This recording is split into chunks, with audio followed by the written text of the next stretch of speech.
Shalom, selamat malam semuanya. Puji nama Tuhan. Kita kembali bertemu di night worship kita pada kali ini. Pada kesempatan yang luar biasa ini, mari sama-sama kita bersekutu pada Tuhan bersama-sama di rumah kita masing-masing. Saudara tetap semangat, semuanya hanya bagi kemuliaan nama Tuhan. Mari sebelum kita mulai ibadah kita sama-sama berdoa. Kami bersyukur Tuhan kepadamu. Kami bersyukur buat segala sesuatu yang Tuhan masih percayakan dalam hidup kami sampai hari ini. Terima kasih Tuhan. Kami bersyukur buat kehadiran-Mu dalam hidup kami. Kau sungguh luar biasa Tuhan. Tidak ada pribadi yang seperti Engkau. Setiap saat, setiap waktu kami menikmati kasih-Mu yang besar, yang luar biasa dalam hidup kami. Terima kasih Tuhan, terima kasih. Kami rindu mempersembahkan syukur kami di hadapan Tuhan. Terima kasih Tuhan. Pujian kami, penyembahan kami hanya bagi-Mu Tuhan. Raja segala raja, pribadi yang sanggup melakukan segala perkara dalam hidup kami. Pribadi yang setia menjagai kami. Tuhan, kami sungguh bangga punya Allah seperti Engkau. Kami ingin terus melekat kepadamu Tuhan. Sebab hanya di dalam-Mu kami mendapatkan ketenangan. Jiwa kami mendapatkan penghiburan, mendapatkan kedamaian yang dunia tidak sanggup memberikan. Terima kasih Tuhan Yesus. Terpujilah nama-Mu Tuhan sampai selama-lamanya. Kami kagum akan Engkau Tuhan. Kami kagum akan pribadi-Mu yang luar biasa itu. Terima kasih Tuhan, terima kasih. Terima kasih Tuhan Yesus. Dalam nama Tuhan Yesus Kristus, kami siap memuji Engkau, bernyanyi bagi-Mu. Terima kasih Tuhan. Haleluya. Amin. Haleluya Yesus. Apakah mendengar seruan hatiku? Tak pernah Kau lepaskan dari kasih-Mu.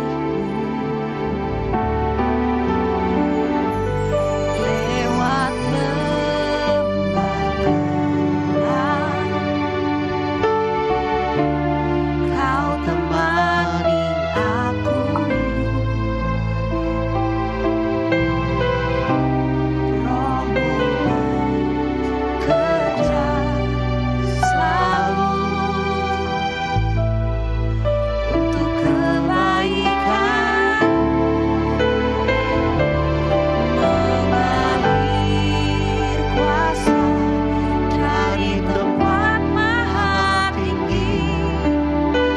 Lapang kekal mulia, Kau hadir di sini, memulihkan hati, menyembuhkan yang terluka. Ku kan tenang bersama-Mu Bapa.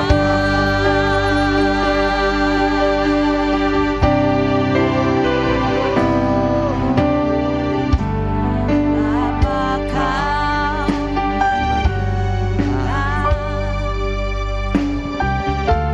seruan hatiku? Amin. Tak pernah Kau lepaskan dari kasih-Mu. Lewat lembah gelap, Kau temani aku. Roh-Mu bekerja selalu untuk kebaikan, mengalir kuasa dari tempat maha tinggi. Apakah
segala musim yang tidak menentu ini.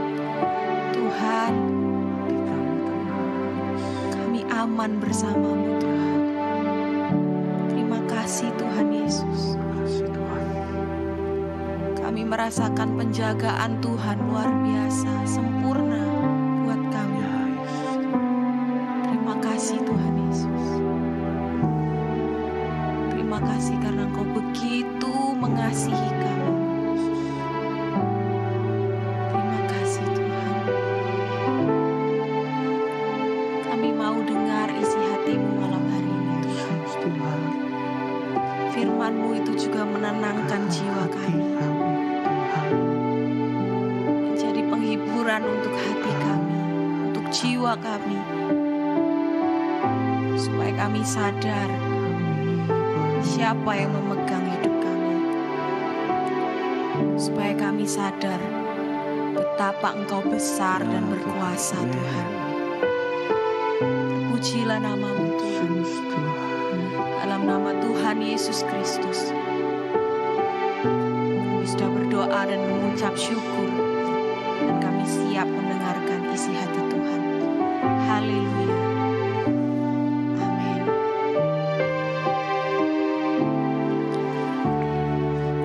Ya, selamat malam Bapak Ibu. Kembali bertemu dalam Night Worship pada malam hari ini.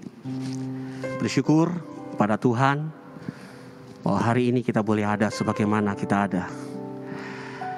Mari sama-sama kita buka kebenaran Alkitab di dalam Mazmur 127. Mari kita buka Alkitab kita di Mazmur 127, ayat yang pertama dan kedua. Beginilah firman Tuhan.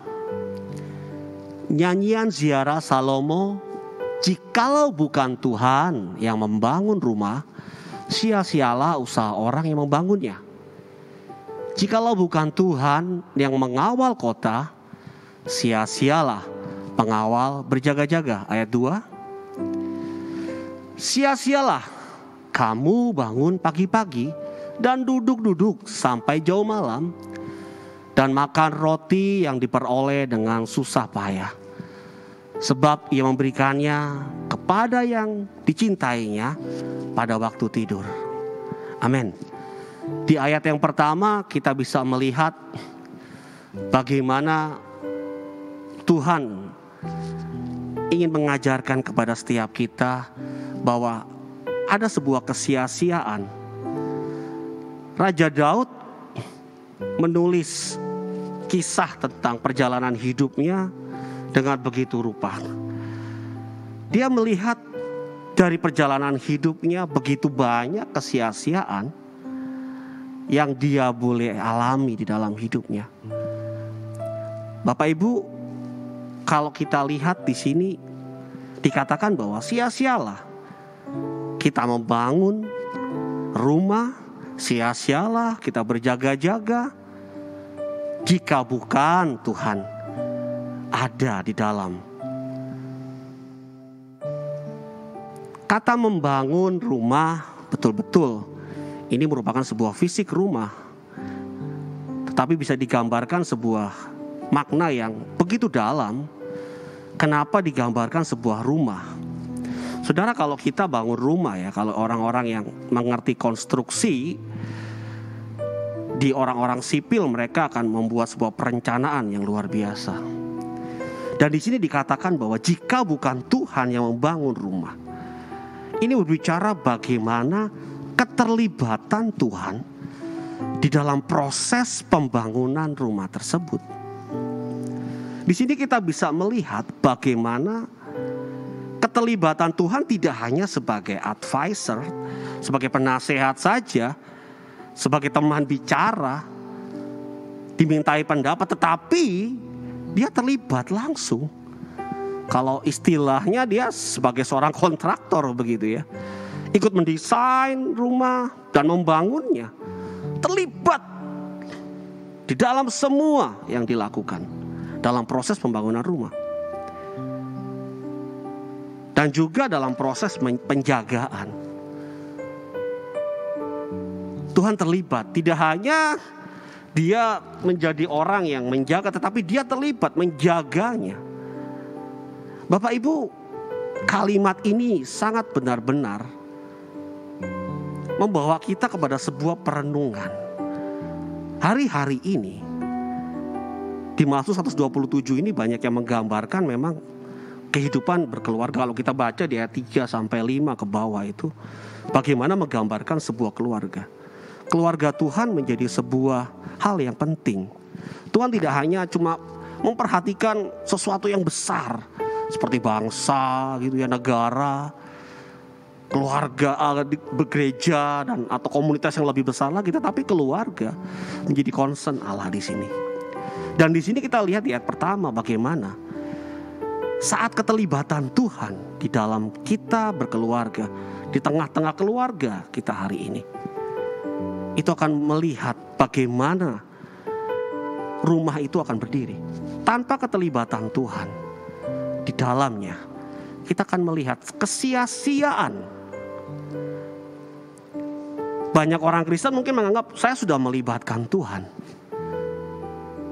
tetapi keterlibatan yang tidak full time, keterlibatan yang tidak sepenuhnya. Kita hanya melibatkan Tuhan untuk bagian-bagian yang memang menjadi bagian Tuhan. Tetapi malam hari ini melalui ayat ini kita diajak bagaimana kalau bukan Tuhan yang membangun, keterlibatan Tuhan dalam apapun segala aspek hidup kita, terutama dalam keluarga, jika tidak ada keterlibatan Tuhan di sana sia-sia. Bahkan di ayat 2 dikatakan, ya, Tuhan memberkati kita pada saat kita tidur. Sia-sia kita bangun pagi, sia-sia kita berusaha keras. Lalu apa makna daripada ayat 1 dan 2 ini? Saudara, seperti pujian tadi, ketenangan. Saudara, rumah menggambarkan sebuah tempat kita boleh berdiam di dalamnya. Penjaga kota yang akan menjaga, memberikan sebuah jaminan, ada keamanan di sana. Orang-orang hari ini sibuk mencari ketenangan. Bahkan dia rela membayar sangat mahal. Istilah kerennya sekarang apa? Healing. Healing. Apa itu healing? Dia butuh ketenangan. Ada sebuah recharge lagi, pengembalian. Ketenangan menjadi sebuah hal yang penting. Tetapi ketenangan itu tidak akan kita dapatkan. Perlindungan, penjagaan Tuhan itu tidak akan kita dapatkan di dalam hidup kita jika kita tidak melibatkan Tuhan.